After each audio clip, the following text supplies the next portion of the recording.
Suzuki Desire, manual transmission, and AGS. 2018 to 2025, drive shaft assembly. Suzuki genuine parts po ito. Ito ang para sa driver side or left side. At ito naman ang sa passenger side or right side. Mahaba po yan. At ito ang part number para sa left.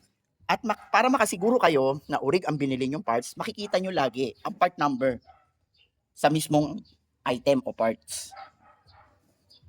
Ganun din dito sa right side.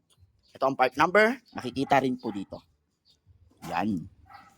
So walang mabibiling outer joint neto or inner joint neto para sa left and right.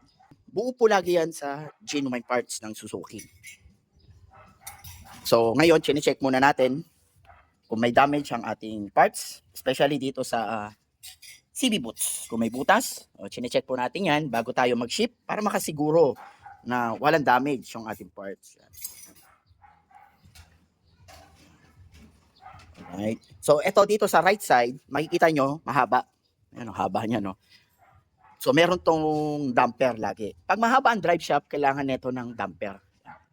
So ang trabaho nitong damper para sa vibration nito pag umiikot to.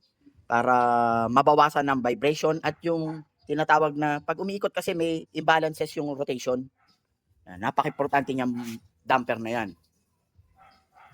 So ito ay bound sa Iloilo via AP Cargo.